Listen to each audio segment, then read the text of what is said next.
Sveiki, šioje pamokoje susipažinsime su sąlyginiu sakiniu switch.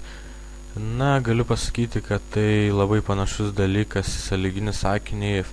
Ir turbūt jums kyla klausimas, kam mokintis du panašius dalykus. Na, tiesiog galiu pasakyti, kad ateityje, tolimesnėse pamokose, galbūt nagrinėsime tokią situaciją, ir tikriausiai tai bus, kad nagrinėsime, jog vienu atveju bus patogiau naudoti switch sakinį, o kitu atveju if. Na, dabar tiesiog trumpai pristatysiu sąlyginį sakinį switch. Visų pirma, susikuriame kintamąjį, tai kintamasis, kurį tikrinsime. Na, o dabar galiu pasakyti, jog sąlyginis sakinys switch susirašo štai tai. Visų pirma eina raktinis žodis, kuris ir vadinasi switch. Tuomet skliausteliuose įrašomas kintamojo vardas. To kintamojo vardas, kurį tikrinsime. Na, šiuo atveju tai bus amžius.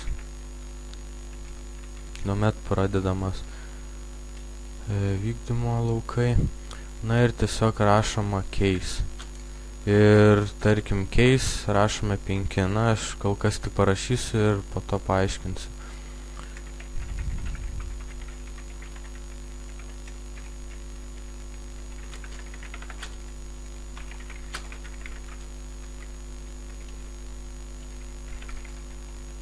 Na ir viskas atrodo štai taip.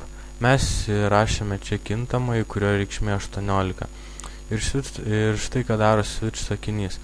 Tiesiog tikrina, jeigu kintamojo reikšmė lygi 8, tuomet jisai pradeda vykdyti šitą sakinį. System out print line, jūs esate labai jaunas. Ir tiesiog parašo šį sakinį į ekraną.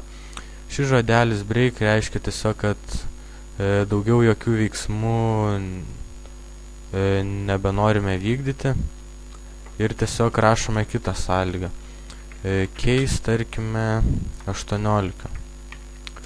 Na ir galėtų programa mums parašyti. Jūs esate pilnametis. Jūs esate pilnametis.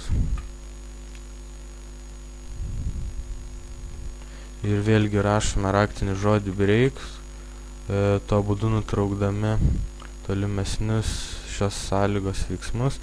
Na ir tarkime galime dar vieną sąlygą parašyti 64 metai. Ir tiesiog system out print line.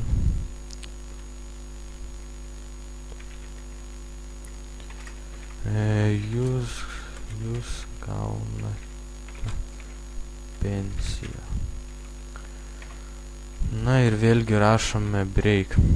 Na, gal vėl truputį pakomentuosiu, tai tiesiog štai čia rašome kintamojo vardą, kurį norime tikrinti ir dabar tiesiog programa eina per visus šios sakinius. Jeigu kintamojo reikšmė 8, tuomet jis spausdina šitą sakinį, jeigu kintamojo reikšmė 18, jis spausdina šitą sakinį, jeigu kintamo reikšmė 16, spausdina šitą sakinį. Šis raktinis žodis break tiesiog nutraukia tolimesnis veiksmus. Jeigu nebūtume parašę šio žodelio break, tiesiog programa spausdintų system out print line, jūs gaunate pensiją, nors mūsų amžius, tarkim, yra 18. Nu, tai nelogiška. Dėl to reikia nutraukti tolimesnius veiksmus ir tarsi parodyti, kad šis veiksmas yra paskutinis, visi einantis po žodelio break nebepriklauso šitai sąlygai. Na, visgi, jeigu nei viena iš mūsų parašytų sąlygų netenkinama, tiesiog reikia rašyti raktinį žodelį default, vėlgi dėti dvitaškį ir tiesiog galime išvesti ką nors į ekraną.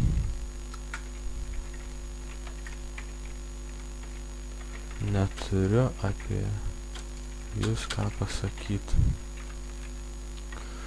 Na ir tiesiog dabar galbūt išbandome šitą programą, bus kiek aiškiau. Ok. Na ir štai rašo, jūs esate pilnametis, nes aš amžiaus reikšmę rašiau 18. Na, tarkime, parinkime amžiaus reikšmę kokią 68. Prisiminkime, kad mes konkrečiai šitai reikšmiai neapibūdiname jokios sąlygos. Na, tiesiog paleiskime programą.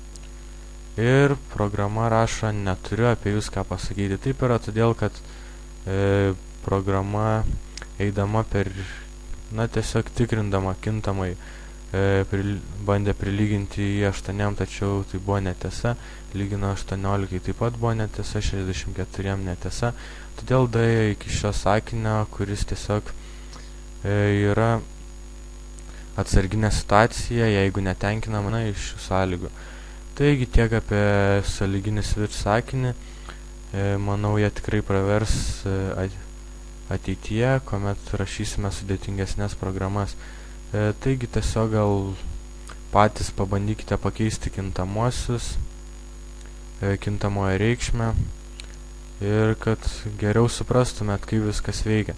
Na, gal dar galiu pasakyti, kad štai čia įrašytas kintamasis gali būti tiek stringa, tiek integer tipo, tačiau double ar float negali būti. Taigi ir šitą reikėtų įsiminti. Na, galiu dar pasakyti, ar tiesiog pavaizduoti string tipo kintamojo tikrinimą. Tarkime, čia prisiskiriame kažkokį tai vardas, lygų, tarkim, Petras. Žinoma, pakeičiame tipą. Čia įrašome kintamai vardas.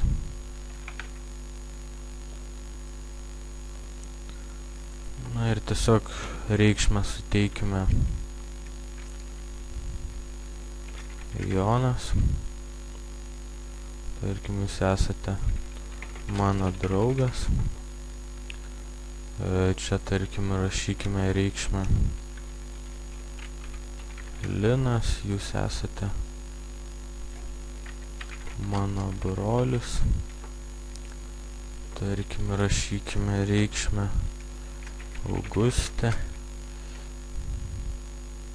jūs esate mano mergina. Na ir tiesiog, jei nei vienas iš šių vardų nėra paminėtas, galima išvesti tokį sakinį. Aš jūsų nepažįstu. Na, paleidžiame programą. Ir štai matome, aš jūsų nepažįstu, kadangi mes kintamajam vardas priskyrėme reikšmę Petras, o čia tiesiog tikrina, jeigu Jonas, jūs esate mano draugas, jeigu Linas, jūs esate mano brolis, jeigu Augustė, jūs esate mano mergina.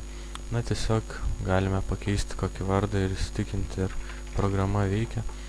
Tarkim, Linas, paleidžiame programą.